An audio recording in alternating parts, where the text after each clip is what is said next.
In today's episode, awareness teacher and consciousness hacker Damien Wynne shares with us his perspective on how trauma can be healed at a cellular level. Join us as Damien explains the power of archetypes, the importance of understanding systems, and the necessity to reclaim one's self-authority. Hi, everybody. Welcome back to our show as we continue on with our series on trauma recovery from surviving to thriving. And I want to start off by just talking a little bit about mental health. And part of this is because mental health is also often very connected with trauma. Sometimes trauma creates certain imbalances, which then we can deal with a lot of issues like anxiety and like depression and all of these things. So I want to talk a little bit about a bit of a broader perspective on how to work with mental health. So if anybody's followed my work over the years, they'll know that I see a lot of patients to deal with mental health, everything from anxiety and depression and autism and ADHD and others. And I think that you need to look at it from different pieces because everybody's got a different part that might be more important to them and that might be more at the root. And then I want to share a little bit of a case study here in just a moment. And so I think these are the areas that need to be looked at. First, I think it's really important to take a clear sort of physical picture of the biochemistry that's going on. From my experience, I've done a lot of different training in areas. I really like the Walsh mental health approach. You can learn more about that on my website. I interviewed Dr. Walsh. It was the very first episode I ever did. It was #1, and that was in the Children's Health series. So check that out if you want to learn more about that. But he's really worked over the last probably 40 years dialing in very specific nutritional or biochemical imbalances that can be intervened by using key nutrients. And I've actually found that to be an incredibly important part of the overall mental health puzzle. The other thing that I think needs to be looked at is gut health. And when I think of gut health, I think of not just proper diet and healthy nutrition, but it also ties around the gut biome. Can we correct that better? Blood sugar imbalances are really big, even food sensitivity reactions, all of those types of things playing with gut health. Chronic infections, those types of things too. Then I would look at things like the mind, body, spirit. Like, how do we actually work with emotions from a mind, body, spirit level? Can we literally stay with sensation? Can we learn from it? Are we growing from these different experiences? Can we stay with sensation long enough to literally let the biochemistry of emotions start to metabolize and not get stuck and stored in the body anymore? And then I think looking at things like self-regulation. This is where can we get out of fight or flight and into rest and digest? Can we get into more beneficial brainwave states? Can we get into a heart-brain coherence like we talk about with Heart Math Institute? Those are all different parts of this bigger puzzle. Now, one of the things I've been recently looking at, and I'll share why I think this is so important, is mitochondrial function. And so mitochondrial dysfunction is very much correlated with depression and has been. And so if people aren't familiar with what mitochondrial dysfunction is, well, first, mitochondria are essentially the power packs in the cell, okay? And when they start to get dysfunctional, and that can happen from a number of things. It could happen from like a traumatic brain injury. It could happen from different infections. It could happen from mold exposure, Lyme's disease. I even think it happens from just chronic exposure to a lot of stuff that we are exposed to in the 21st century. So you get into a lot of the different pesticides and the chemicals that we're exposed to, the degree of stress hormone that we're under. All of these different things tend to affect mitochondrial function over time. And the brain particularly has a lot of mitochondria in it. And so when we start to run into problems with mitochondria, you start to see a wide array of different symptoms. So this is going to range from things like developmental delay or regression, language impairment, autism, social impairment, intellectual disability. This is where you'll see things like ADHD, anxiety, OCD, depression, physical symptoms too, like headaches, weakness, fatigue. There's a whole array of them, and they cover a big body of symptoms. Some of the conditions that are actually associated with it now, we actually specifically have seen research with mitochondrial dysfunction on things like autism, schizophrenia, depression, bipolar, diabetes, anxiety, and depression. So it can be a really big deal. Now, part of this is, I think, when we have mitochondrial dysfunction, we also tend to get a lot of inflammation that builds up. And we know that inflammation in the brain is also related to depression. So part of what we need to do is find a way to support mitochondrial dysfunction and also quench some of the inflammation that is going on. And a lot of times at the cornerstone of inflammation is free radical load. And free radical load is again built up from a lot of the exposure that we are exposed to, from traumatic stress on the brain. Chronic stress creates a lot of inflammation. Nutritional imbalances can create a lot of different inflammation. And I've also seen chronic infections do this too. So I used to see this more with things like mold and Lyme's disease and chronic Epstein-Barr virus infection, these types of things. Sometimes people, after they've been somewhere tropical and got bit by mosquitoes, never really got well since then. And more recently, I've seen that with some of the patients that have been diagnosed with COVID. And even more interestingly, I've actually seen this in several cases of patients that have recently received the vaccine, and then within 2 to 3 weeks later have started to get some of these symptoms where their energy has just dropped. They've regressed in their depression. They become more antisocial. So I don't know all of the mechanisms because ultimately nobody knows, because the trials have not been completed. They're not going to be done until 2022 or 2023. So we're not going to know all the information on all of that stuff until quite some time. But I am seeing clinically, and I know I've seen lots of different reports on this too. So there's something going on, but we just don't really know exactly what.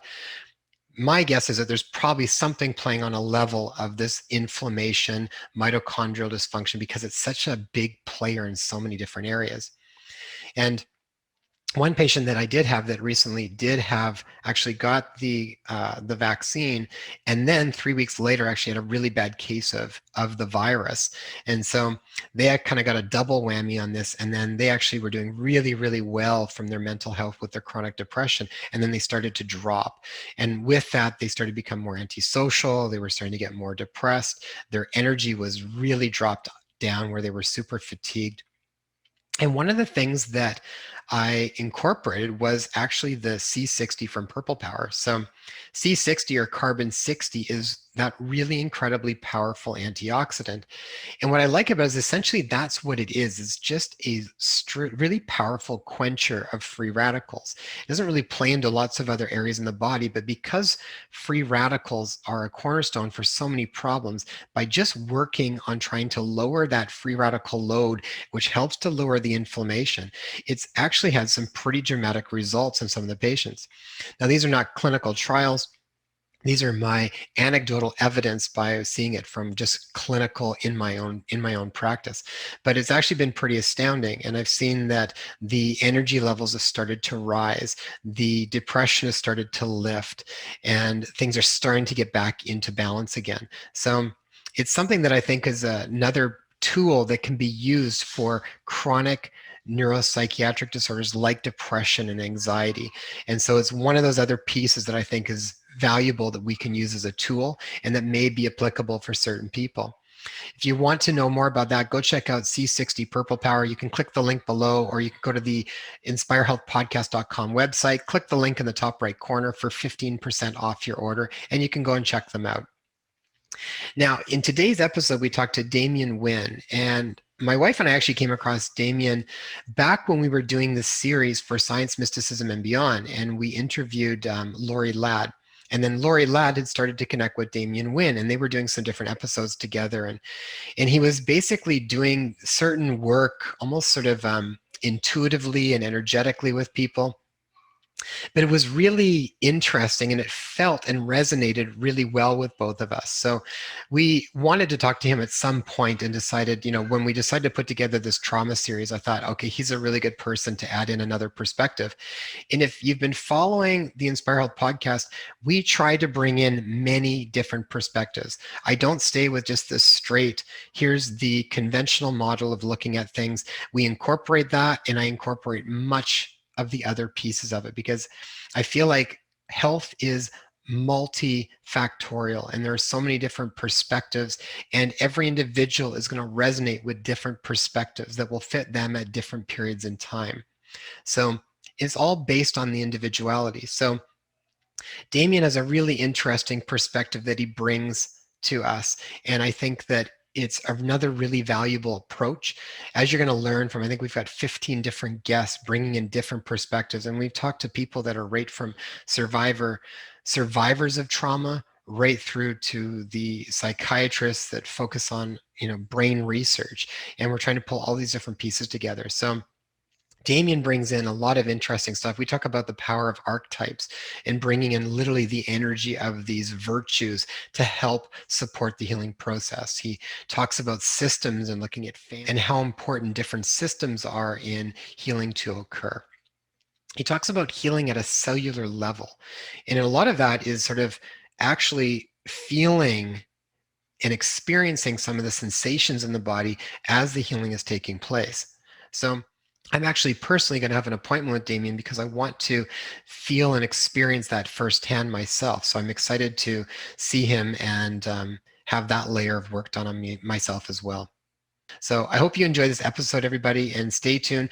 We will be having an episode with Damien as well. There will be a live. Check the YouTube channel at Dr. Jason Loken ND. Make sure you subscribe so you get updates.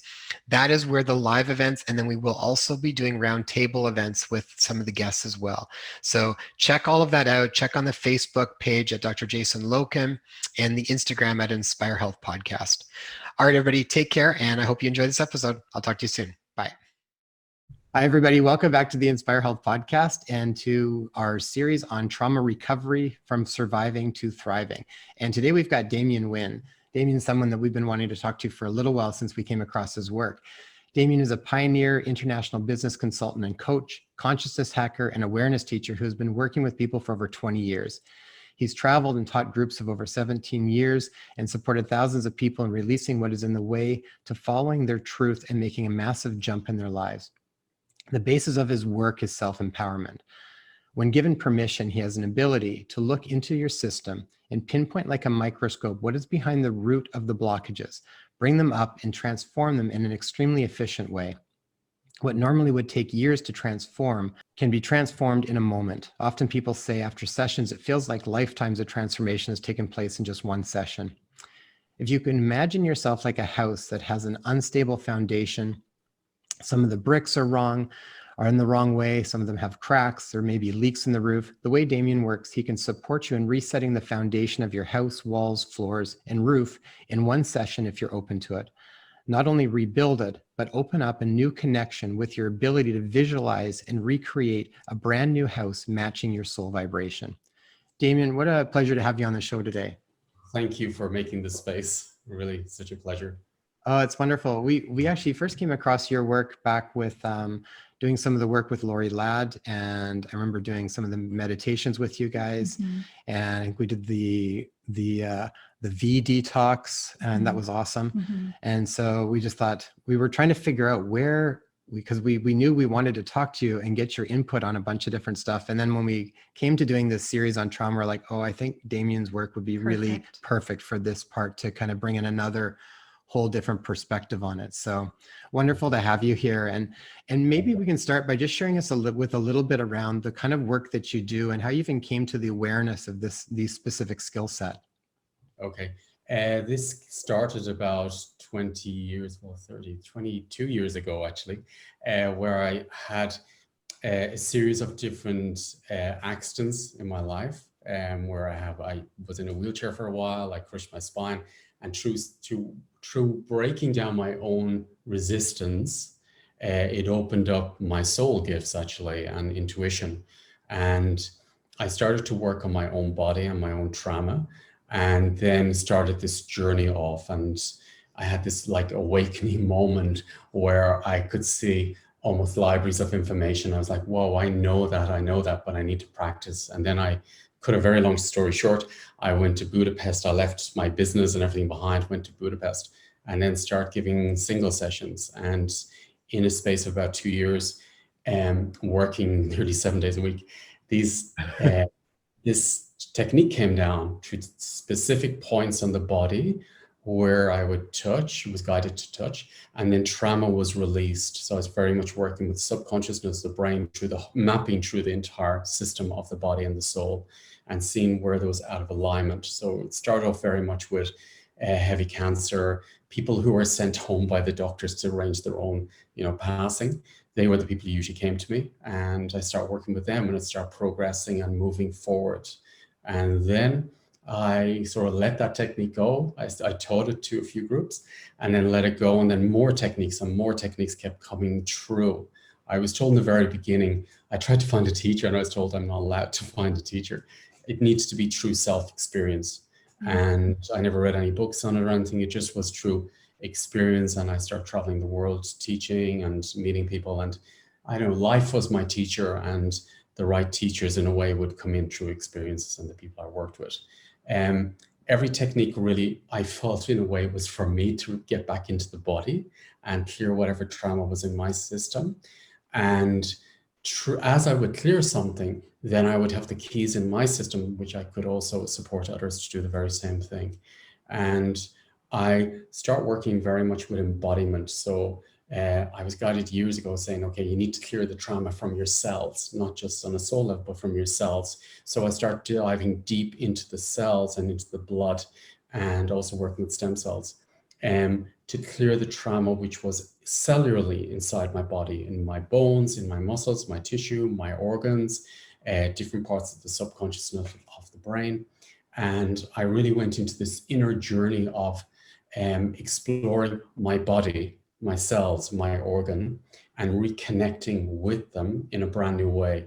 And then I worked a little bit with doctors as well, with doing PRP treatments, but into the blood, and I helped them with their patients where they weren't getting the full results. So I started connecting with stem cells, our own stem cells, and how to work with stem cells and how to clear trauma before giving the application, and then how to activate your stem cells without doing applications, blood applications. And yeah, that was really fascinating for me to see that to get results in your health and in your life, the more your spirit embodies cellularly, the more results you are getting. So I realized that years ago, I could feel I was getting results, and a friend of mine says to me, what results do you get? And I says, well, I can feel the results, just no, what results? So then I start setting the intention. I want to get results from everything I do, but from the spirit.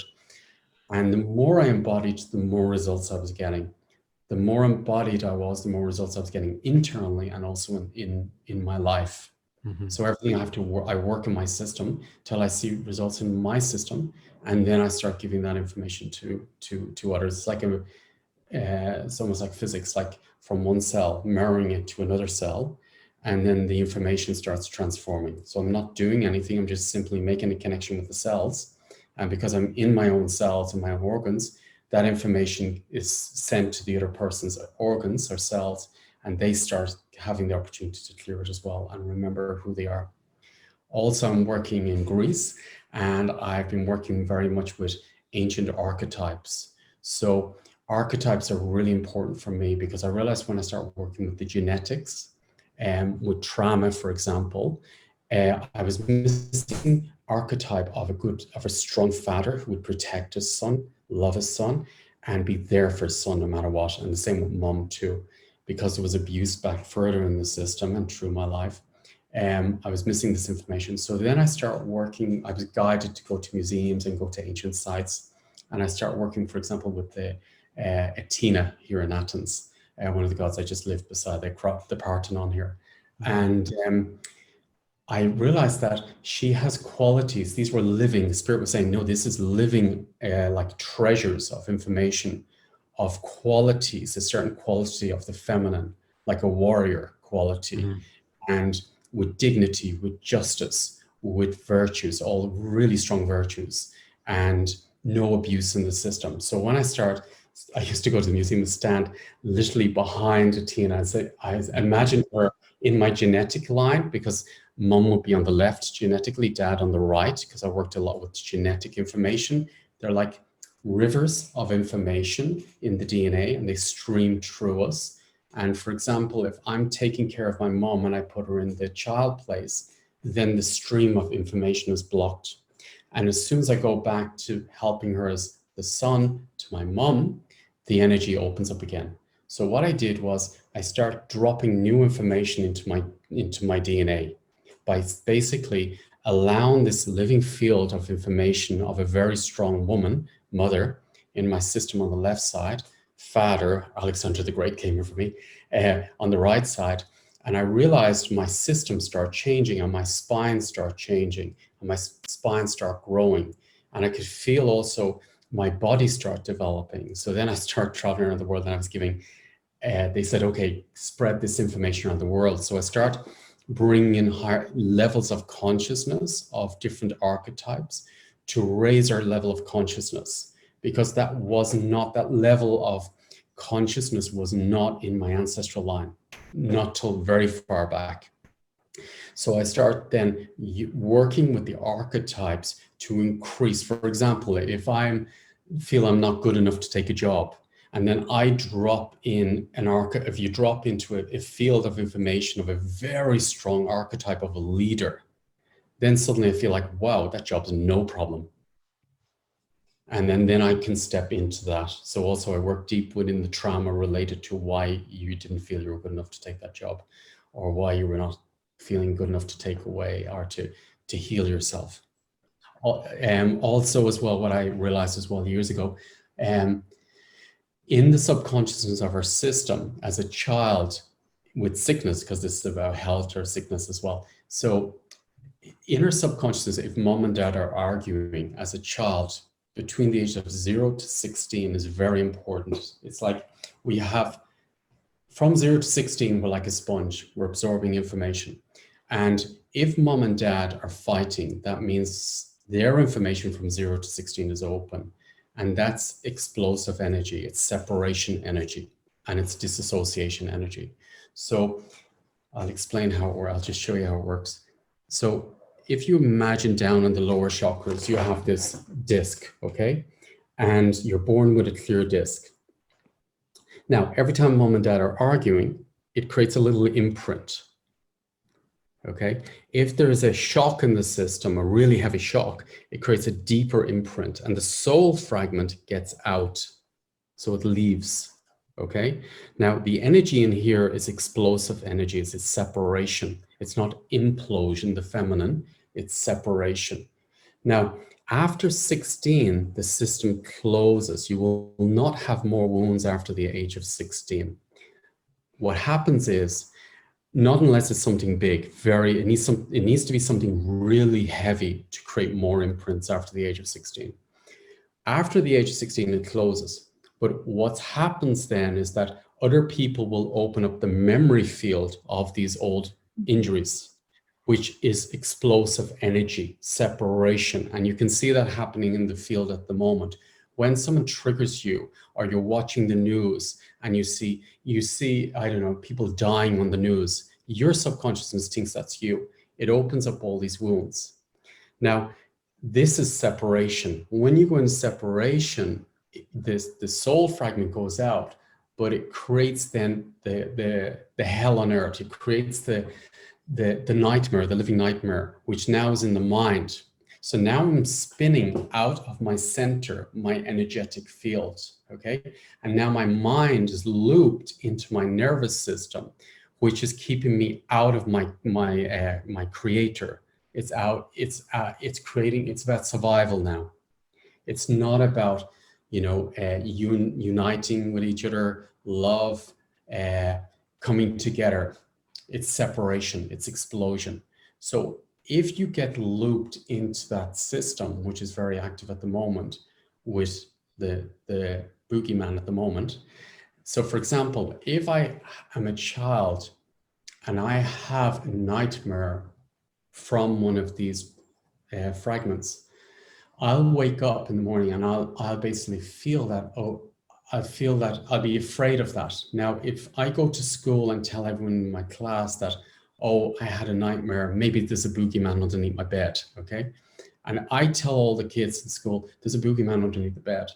Then what happens is they will go home that night and they'll feel maybe too that they had that experience. They'll come back in and share it with their friends. Now, the boogeyman's getting more active in the system. So the trauma is building up, but I'm connecting now to my friend's trauma, my friend's illusion of the boogeyman. And then maybe somebody new comes into the classroom and I share, I'm afraid to get into bed at night because there's a boogeyman underneath the bed. Now someone new will feel my wounds open, so they'll feel it's true, They'll feel and say, oh my God, that's so scary. There's a boogeyman underneath the bed. I need to go to mom and dad's bed. So now we've created a field of a horror movie in a way, but it's very easy to tap into that field and be part of that field. And that field can spin you out very strong if you get enough people thinking about the boogeyman. So at the moment in the world, there's a world boogeyman out there, okay? And they're all connecting into that field. That field is connected to all their wounds of separation, and it's pulling them out of their level of consciousness of making conscious decisions and staying in their center and realizing that I am whole already, I'm complete, and I can take care of my immune system. Now they're in separation. Separation is only about survival. So, and also when you're in that separation state, that's where you're being told information. It's not, you discern, you don't know what your truth is, you know, because you're not in your core.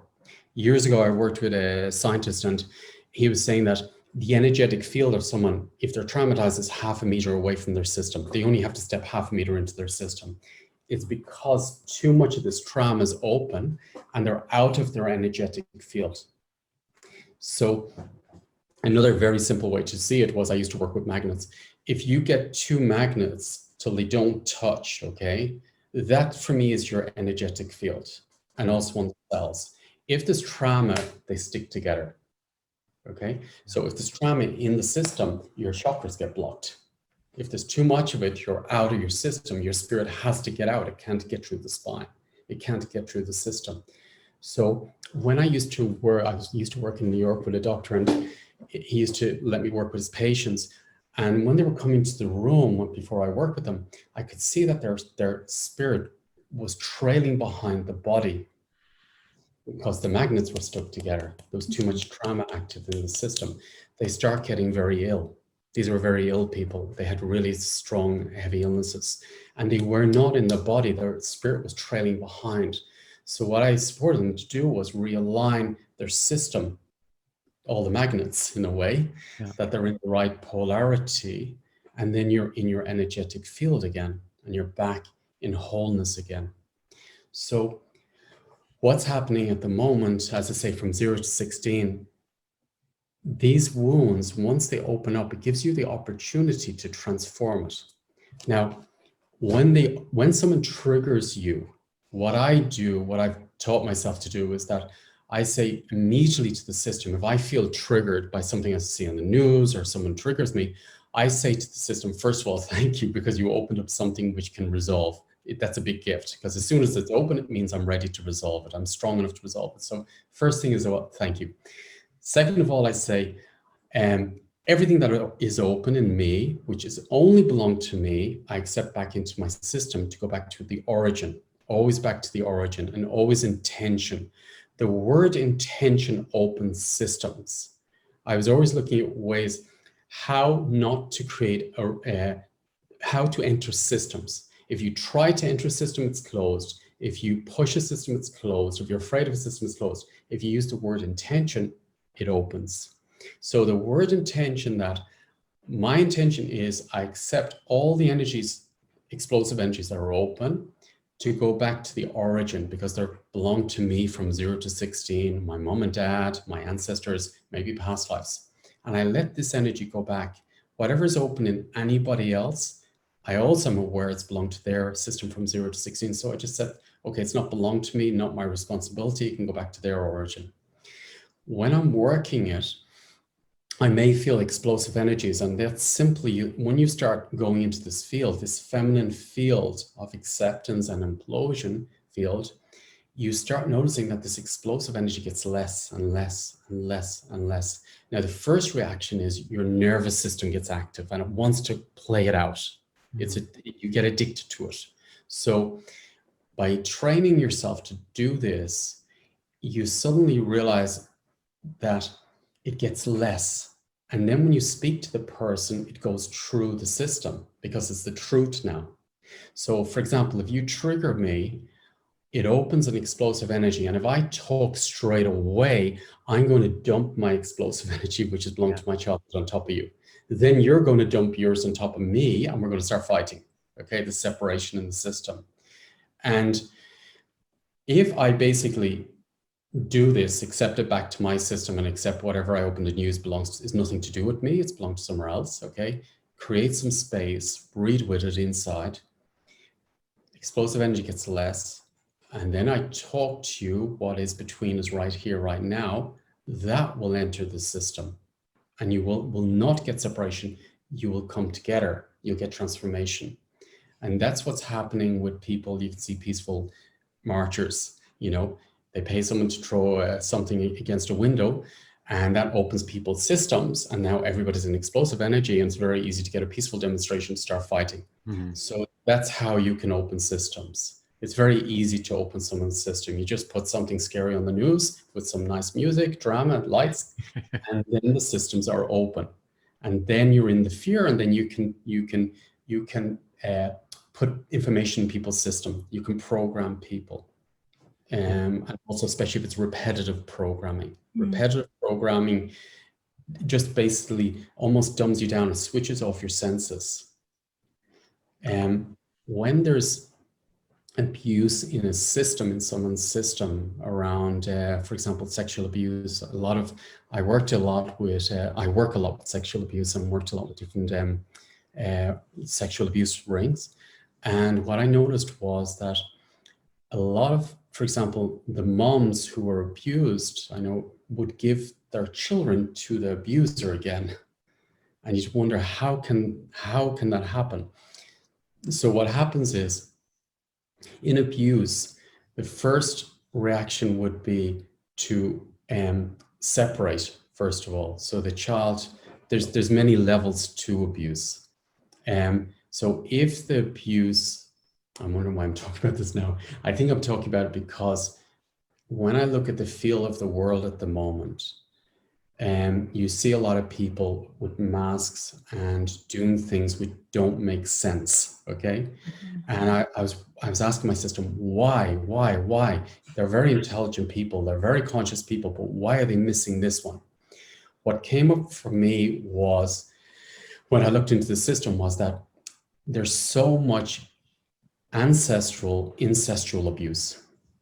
Mm. Now, it's easier to say a neighbor abused me, but if it's in the household, it's very hard to accept because that's the deepest wound. So your system rejects it. It closes off. It's closed off. If there's incestual abuse in the system, the inner child, the child is wounded, but the child also is stimulated in a way as a child, because it's like a child is only about love. I want to be loved. I want to be seen. I want to be touched. I want to be caressed. And that's the inner child. Now, there's a confusion in the system when it happens so young that the child will keep going back to the abuser for love because there's a mistake in the system now. There's a father's job, a mother's job is to protect a child, is to nourish a child, is to open a space of love for that child, not to open up sexual energies to a child. Now, most people genetically have the information of incestual energies already in the system. And if it's in the system, it's just passed on generation after generation, it's passed on in the genetics. And what I see in the mainstream, what's happening in the public, is that ancestral system abuse is open at the moment with the lockdowns, for example. The lockdowns represent the moments where we were held down against our will, we were imprisoned. So what I noticed in me when it first happened, I was like, whoa, what's happened? I feel like I'm in prison, and a lot of very deep trauma that I thought I worked on opened up much deeper, because it was bringing up the information in my system where I and my ancestors were held down by an abuser, which made me dissociate from my body. And also, it's like be paralyzed, feel paralyzed, completely paralyzed. So it sort of numbs your system down, and it switches off that part of you that has the ability to stand up in your truth and to protect yourself.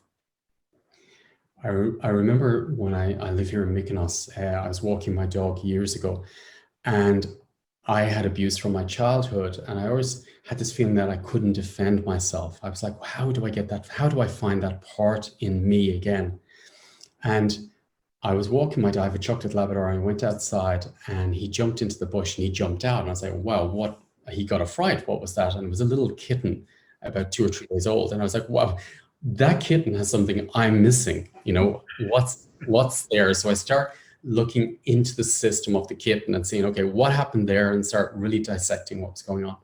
And I realized that that kitten has the power to protect herself, to even attack or kill if she needs to. That information was in the system of the kitten. So that's in the bears, that's in for the cubs. If you go near the bears' cubs, they will attack you. And I realized that was not active in my system. So then I start opening up ways to activate it in my system, because I realized that that wasn't in my immune system, and I need to have that in my immune system. So then I start discovering ways how to activate this in my immune system. First of all, I remember the first time I did, I turned into like Jack Nicholson from The Shining. I was like, no, I don't need to go that far. So then I started working with the samurai sword. So honoring the samurai sword in my soul, like in my spine. And then I start opening up like archetype information of, say God's sword, the shield, the dragon, the cobra, all these different archetypes. And I realized that as they were coming into my system, it was activating my immune system. And it brought the information back into my immune system that it can actually fight a bacteria or a parasite. It can even kill it if needed. And also it opened up the space for love. It opened up the space for connection. It opened the space that my inner child jumped into my system again. So then I start doing this with people around the world. I started working with people who had very heavy illness, and I was like working with them with the samurai sword and say, okay, now you can use the sword for survival. You can use it, and they would actually go in and make a decision in their system to activate this frequency within them, and immediately you could see their immune system improve. You could see they were in their body all of a sudden, that they didn't need someone to protect them, that they could protect themselves. So then the body starts showing results in the system because the immune system was active now. And then they were more in love, because if you feel that you can defend yourself and protect yourself, and you're connected to your spirit and your truth, you are the warriors inside you. So then you can relax and fall in love with yourself. You can relax into your own love. You can invite your inner child in. Before that, I was trying to work with my inner child. My inner child was like, hang on, get out of here. I don't trust you. You can't take care of yourself. So as soon as I activated this in me, I realized that my inner child jumped back into my system. And then my alignment on a cellular level started changing, and my immune system started improving dramatically. And I started becoming more embodied as soon as I activate those frequencies. So when I'm working with people, it's to open up these natural frequencies, which are creation and self-responsibility, that I'm not a victim here of anything. I am a creator. Everything I grow from, and I can transform everything. And this information starts getting stronger and stronger in the system. And then you get balance, and then this driving energy, this energy field of the magnetic field start opening up. It's like the magnetic field of Mother Earth starts flowing. So there's many ways you can work with trauma. And trauma for me is where there's disassociation, and I've jumped out of my body as a child, because as a child, I couldn't defend myself. I didn't have the ability. So I needed to escape out of my body. I needed to get as far out as possible. And that soul fragment didn't want to come back in. Says, no, I don't trust to go back in there again. And until I hold that space and say, no, I'm ready to go back in and resolve and work with what's in the system, then I start becoming more whole again. I start coming more into my center. So what I see in the field overall is a lot of opportunity for transformation, for wholeness, because it's a huge, at the moment on this planet, It's incredible. The work that I used to spend years to do is happening in a couple of minutes now. It's it's an incredible field at the moment for transformation. And you don't even need to go too much into the trauma anymore. For me, I only want to get results. So, for example, with sexual abuse, I was working for years to find, okay, where was it? What was the details? What really happened? And I realized the more I was doing that, the more I was creating more in my system.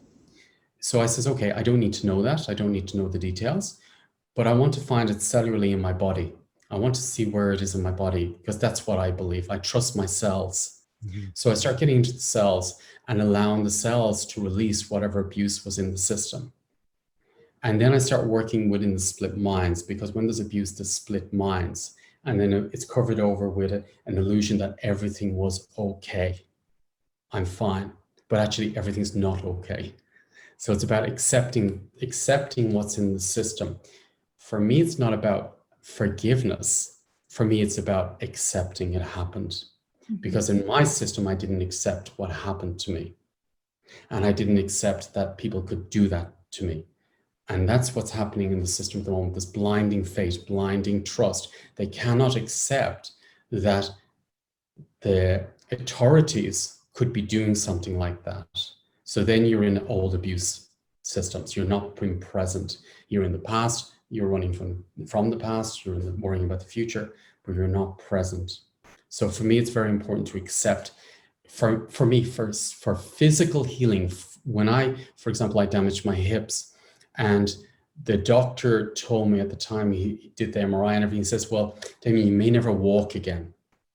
And I was really into sports at that stage, and he left me in a room alone, and I was like, whoa, I won't be able to walk again. I won't be able to do my sports. I won't be able to I was doing horse riding, I was doing kickboxing, I was doing water sports, I was doing a lot of things. And I was like, oh, I want to do tennis.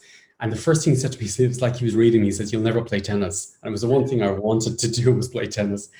And I sat there and I says, okay, I accept what he told me. I accept the condition I'm in at the moment. And I accept I may never play tennis again. And I accept I'll experience my life in a wheelchair. And at that moment, a huge healing started in my system. And then my spirit started finding ways to heal. So for me, with a health condition, for example, my eyes, years ago, I was told by an optician in Germany, very strong German lady, saying that, well, you need glasses now and you're going to get worse. It's just going to get worse, Damien. You have to face that you're old. And I was like, okay, thank you very much. I accept the diagnosis today and I'll let everything else go. And I says, okay, I will find a way to heal my eyesight. That's my eyes want to show me. It's things I'm not looking at. So then I start looking at, okay, what do I not want to see? What part of me does not want to see? What part of me is out?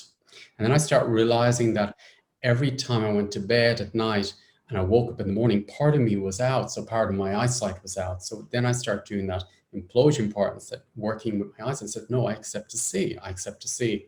And I start doing it daily. And then I didn't need glasses. I did that with many different health conditions. I believe we have the power to heal our health on every level, but the cells want to communicate with me. And I listen to my cells and it's telling me something. But the first thing to release is the diagnosis.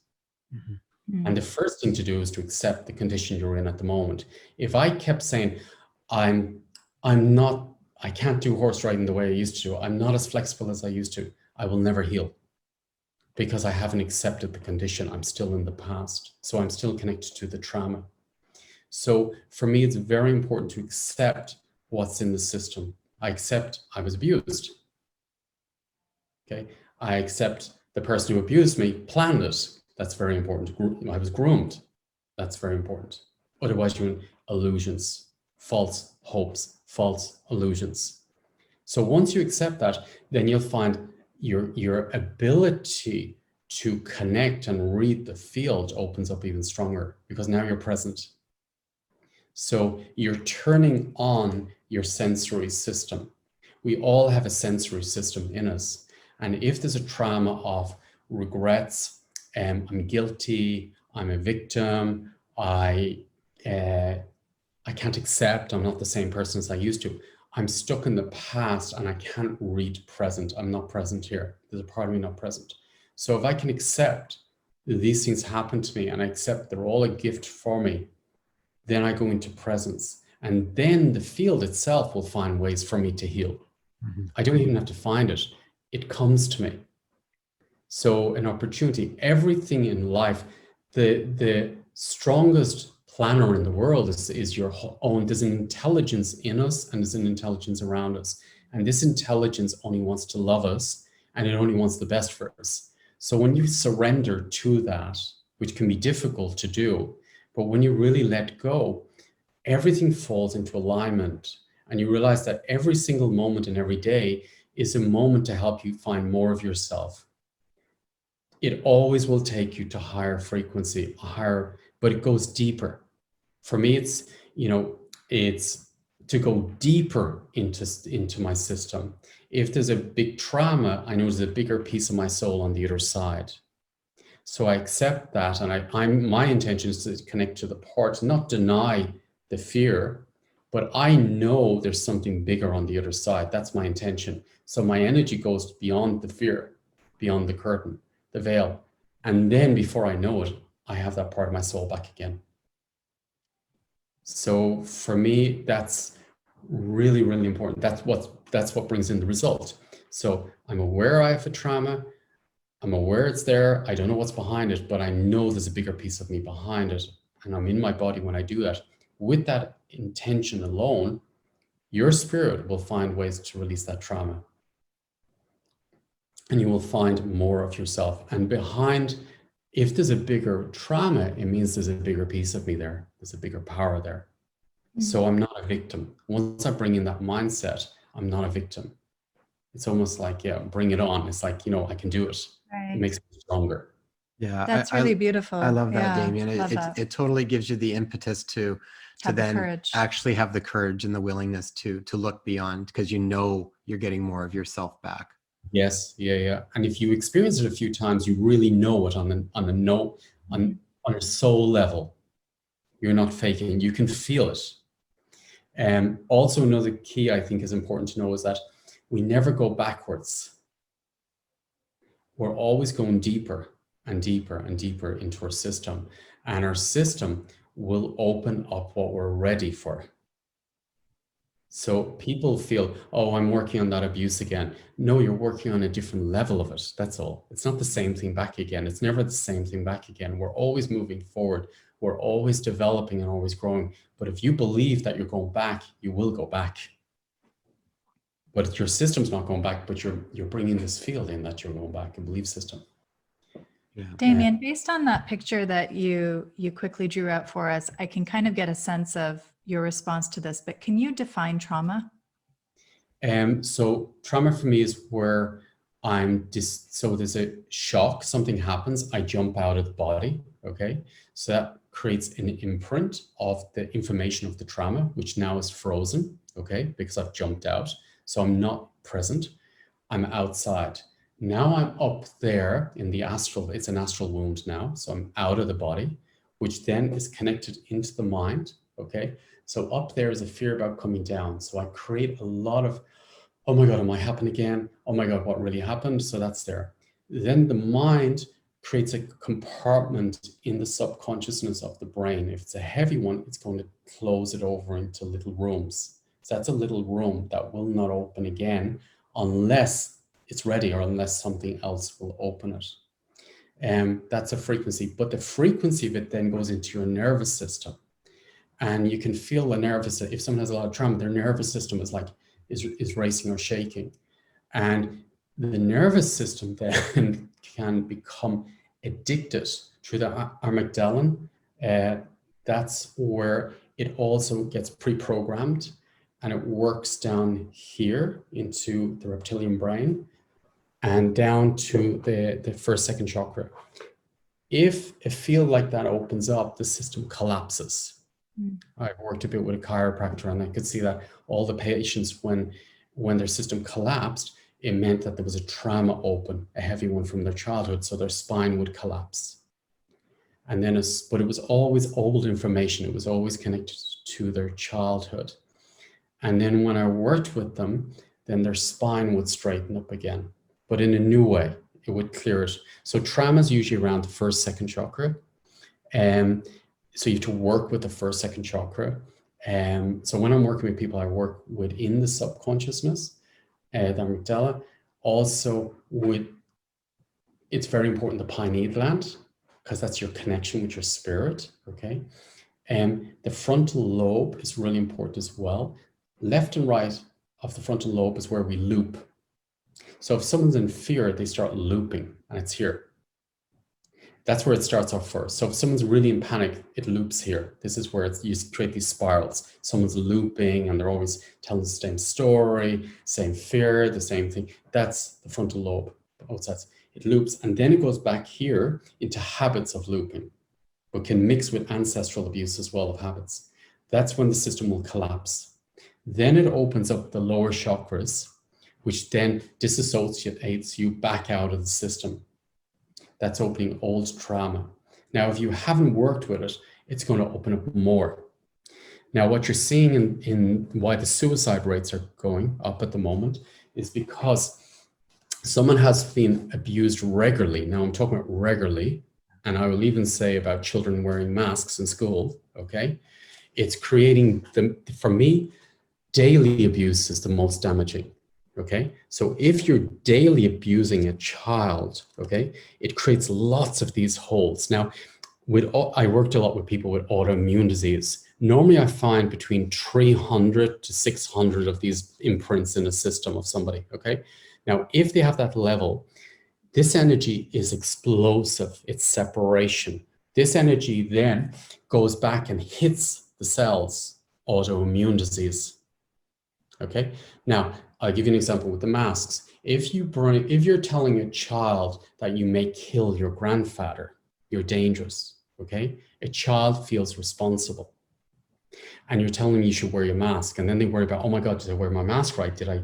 So this is creating daily trauma to the children now. This is why I'm very concerned for the children now, especially from 0 to 16.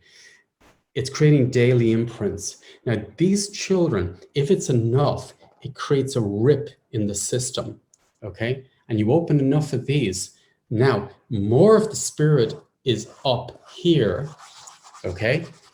And that's the astral wound. The astral wound is where they lose the will to live. They're in the hell on earth. If you open enough of these wounds, now the person has just lost the will to live, suicide. And that's why you're seeing the suicide, because the system is opening up too many wounds in people at the moment. And that's why the suicide rate has increased. And the people know what they're doing who are doing this in the media. Whoever's doing all this know what they're doing. The important one is to traumatize the children. If you want to control a nation, if you want to make people program a bull, okay, you need to get them young. You need to traumatize them when they're young. And that's, for me, why they're wearing masks. And that's why they're doing the social distancing to the children. The children are not being affected by what's going on this thing. But this is affecting them daily. And this is disassociating them. And these children in the future are completely obedient now to the one, because they just gave their will to the one who's abusing them. They're the obedient one. So they're completely programmable for the future and will be completely submissive and disassociated from their truth. They will not be able to decipher what is the truth in the system. So they're knocked completely out of their core center, and they're living now only from the mind. Yeah. These children will be completely programmable and to authority, and they feed them information, and they will not be able to discern between their inner knowing. They lost the ability of inner knowing truth, and that's what's going on. So whoever's doing this on a global level knows exactly what they're doing. This is the oldest thing in the book, how to create trauma and how to control a population or a person. I worked with many pedophile rings, and they all do the same thing. They always abuse the child very young. They keep abusing them, and then they will create the next generation of children to be abused, and they will give them up. They will have children and hand them over to be abused. And this is what's happening on a world basis at the moment. What I think was really so many things important about what you just said. But even before we started recording, you had mentioned that we've actually been in the pattern of giving up our children to the authority, whether it be the authority of the schools, whether it be the authority of the medical doctor. So we've actually, as parents, as caregivers, we have given up our children for a very long time, given up our inner authority as parents to another. Yes, absolutely. Too. And that came, I remember when I was growing up as well, there was, for example, I was brought up in a Catholic background, and there was a priest abusing the children. And I went out to the parents and I was telling them all, I says, do you realize we're being abused by this priest in the school? Now they were all at this dinner party and I was telling everybody and they were all just laughing and saying, go away, you little, child. So there was one mother who stood up and she went to the principal and her kids practically got thrown out. Now, the thing was, they were all groomed already. It's grooming. It was in the system already. And when it's in the system, you automatically do it. It's just in the system. It's an automatic response. And it's been in the system for generations with the healthcare system, where people gave their authority to the white coat instead of their own authority with their inner truth and saying, is that medication okay for me? Yes or no? Your system will tell you immediately. But they lost that ability because the white coat is the new God, the false idols. So that's why I feel I was guided with the virtues to archetypes with virtues, because I find that there's not many virtues in the false gods, the false idols, social media people and, the authorities, the political figures, I don't see many virtues in any of these people. So if you're looking up to these people and they're inspiring children or young children, and it's just about body image or whatever it is, it's damaging their system. It's not awakening that part of their soul. It's about virtues, it's about qualities, is about their truth on a soul level.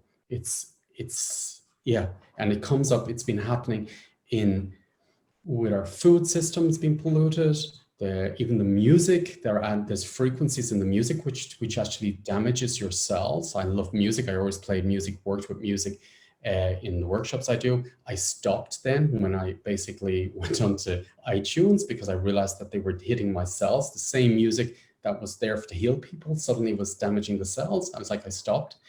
So it's in the music, it's in the food, it's in the water, it's in many different systems, but we don't want to see that. It's difficult to see the truth. It's not easy to see the truth. It's not easy to face the truth.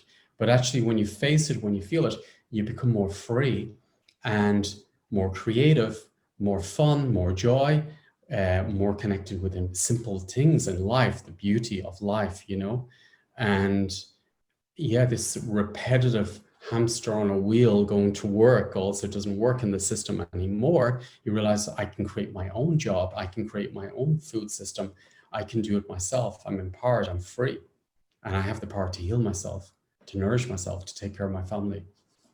But we've been groomed to believe we can't feed ourselves. We've been groomed to think we need a 9-to-5 job. We've been groomed to think that we need the mortgage. All these different things was depowering us. And then, as you say, giving your children to getting up early in the morning to go to work, to hand the kids over to a creche, and then you're back in the evening. We've been groomed. It's a system that was created, and this system doesn't work. And it's time to create a new system, not fight the system, create a new system. Yeah, we literally had this conversation with some people that were over just the other day, talking about almost all of these things in different regards, even archetypes and everything too. And I think it's why people struggle so much with it, because it is such an ingrained system. It's like to actually think completely outside of that box into a totally different box is such a big leap. Well, I also think that even the importance of understanding trauma, like this information and these insights are empowering us, because once we know, we can not function out of that place. We can recognize it and see it very clearly and say, oh, that's my trauma response. How can I heal it? How can I take care of it? How can I go back and tend to it? Or when you see another person even lash out at you, you can eventually, by having an understanding of what's taking place within your own being, you can see that for what it is and recognize that that person is playing out their trauma as well. Absolutely, absolutely. And that you don't take it so serious in a way. It doesn't touch you deeply because you realize, oh, they're just basically playing out their trauma at the moment. Also, as well, the more you work on your own demons, for me, it's very important to work on the shadow aspects of our soul and love them. The more we work on these, the more maybe we become a mirror for others as well, who doesn't want to see these. And it's most people don't want to see their own demons, you know. And for me, it's very important to accept, to make a list of where I'm being judgmental, who do I not like, you know, because that's where they're playing a mirror for you. And I accept all these different archetypes in me, you know, and work them in my system because they're all parts of me. Otherwise they wouldn't trigger me. Right. Damien, I wanted to share something with you quickly, a personal experience. I remember something, I'm very aware of what you speak of, and I think it's so important to do our shadow work, to recognize when trauma comes up within our own lives, and to see them as our teachers, as our seeds of inspiration to actually dive deeper and take care of the wounds that need to be tended to. So for example, not too long ago, this feeling, this intent, I was triggered. And there's, so I didn't start with thank you, but I really like actually acknowledging the other person and saying thank you first. I just recognized the trigger and I went into the wound and tried to investigate what was coming up for me. And when I sat with anger, irritability, anger, rage, I sat with it, I tended to it, and I said, well, what is this coming from? What is at the heart, at the root of this emotion that's arising? And it was at night, so I had some quiet time, and I recognized that at the seat of that was feeling unloved or feeling not accepted. And then there was an absolute feeling of softening that happened. So oftentimes I feel like even with these emotions, intense emotions that come up, or strong sensations that come up within our body, they're beckoning us to come in and tend to something that wants to heal. And I love that you bring in the spirit, and I love that you speak of that, because I feel like that's something that's definitely lacking within Western psychology. There is a negation of spirit, and yes, that spirit is constantly striving for us to return to wholeness, to return to expansion, to a return to a state of being healed, of being whole, and being complete. So thank you for pointing that out as well. Yeah, thank you. And also, as you say, beneath every trauma, it's only love. We only want love. You know, the child wants to be loved. If there's somebody who's very wounded, it simply means there's a lot of trauma there, but it means it's missing love. So if you open up acceptance and compassion, you don't have to agree with what the behavior pattern is, but if you open up a space, if someone's really triggering me, for example, I'll say, when I realized that that's probably a 5-year-old or 4-year-old that's playing out, without judging, no judgments, but simply accepting that that's what's active in the person, how can I judge a 5-year-old? Yeah. And then I'm in compassion again. And once there's compassion and connection, then the system starts healing and a space opens up again. And then there's a sense of love there. So I don't know, people often say to me, Damien, how do you get away with telling people what you tell them? You know, because I'm very straight with people. I say, well, because I do it with love, because I do it because I care about them. I want the best for them. I'm not doing it to smash their system or put them down. I'm doing it because I care about them. I love them. So, and it's the truth. And once it's coming from that place, it goes into the system. And on a soul level, there's a transformation in the system. And yeah, I think that's really, that's important to really do it from that space and to do what you were saying today about, you know, taking self-responsibility. Where is it from in me? Where is it in me first? And if you feel, for example, a lot of sadness, it means that you've given your power to somebody away. Too much power you've given away. So you say to the system, okay, where did I give too much of my power away? And then you accept it back. You should have a little bit of sadness. So sadness takes you to compassion a little bit. If it's too much, it means you're giving too much of your time and your space to somebody. There's something you're doing too much. If you feel overwhelmed, it means that you're in the genetic place of somebody else. You've taken your mom's place, your dad's place, somebody's place. You're in the wrong genetic place. We are made up of information and vibration, and this information is unique to my soul and has everything in me, in my DNA, which can support me with development. The minute I stand into the wrong place, I'm in somebody else's information field, which cannot be resolved in my system. And the first sign of that is I'm overwhelmed. Mm-hmm. If you're overwhelmed, say, okay, did I take mom's place, dad's place, brother's place, sister's place? Whose place did I take? Have I got the wrong kids in my system? You know, they can be like my kids, but they're not my biological kids. If I've adopted children, they're my adopted children. I'm like a father, like a mother, but their system belongs to their biological system. Even if the kids don't know who they are, they know, their souls know.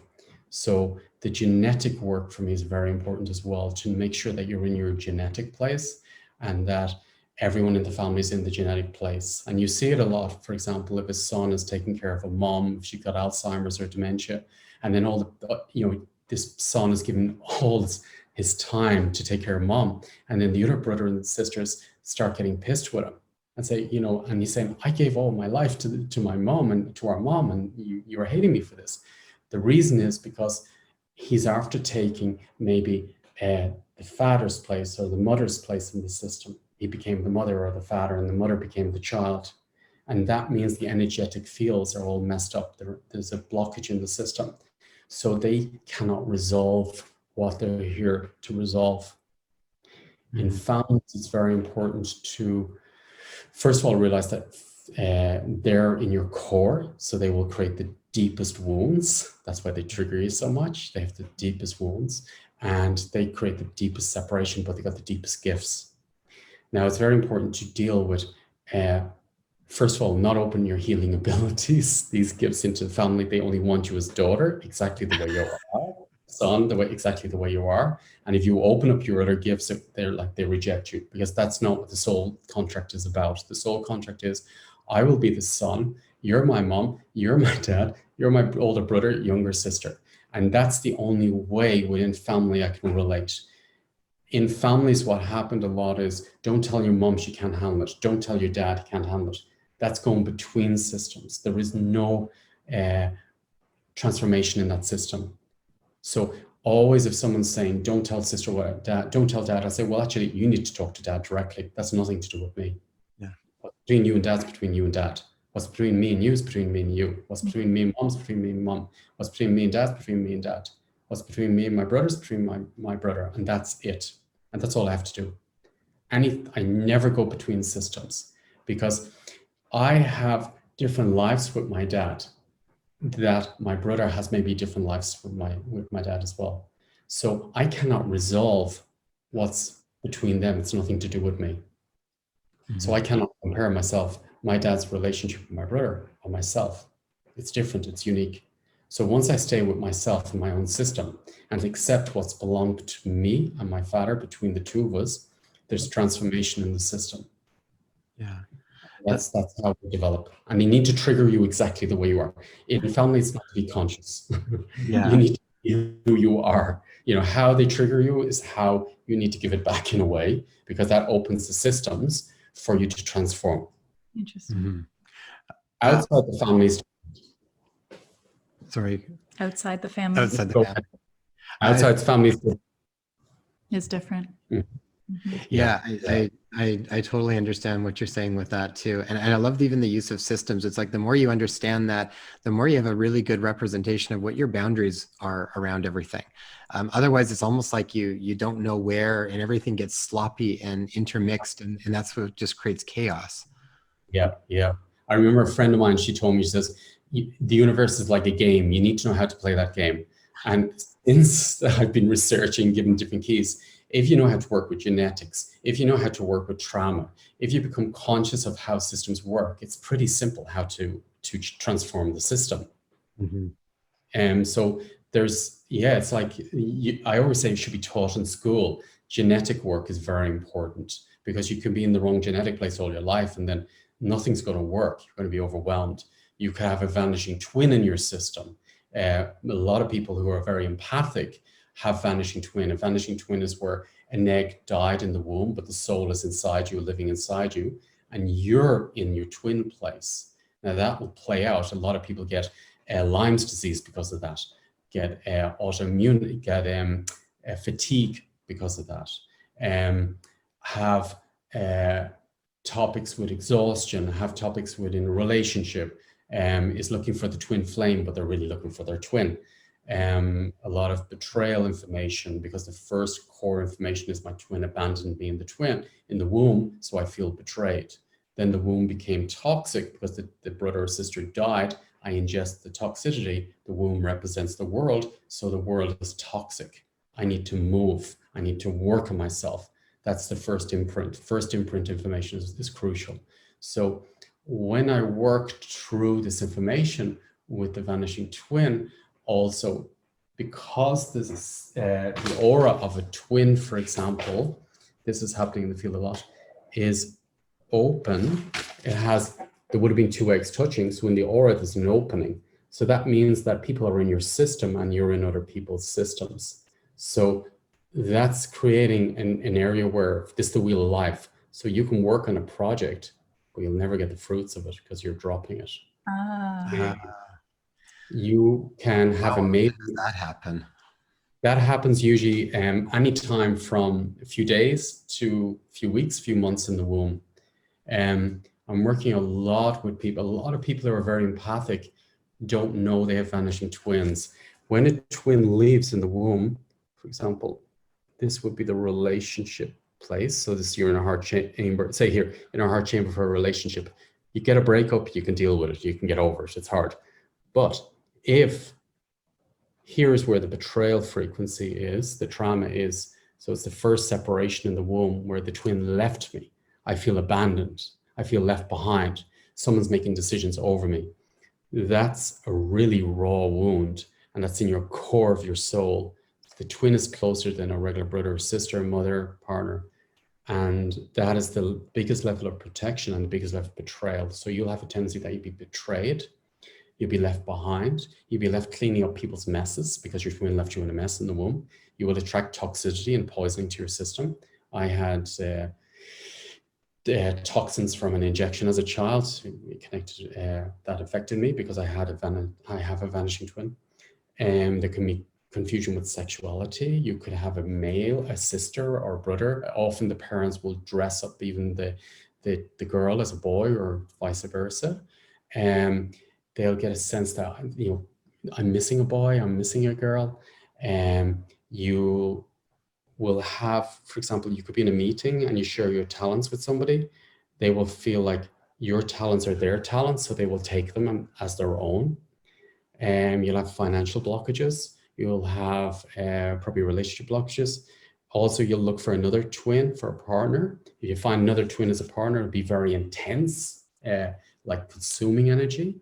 And then the intimacy will drop a lot. But there could be a loyalty there that you stay in it, but it's toxic.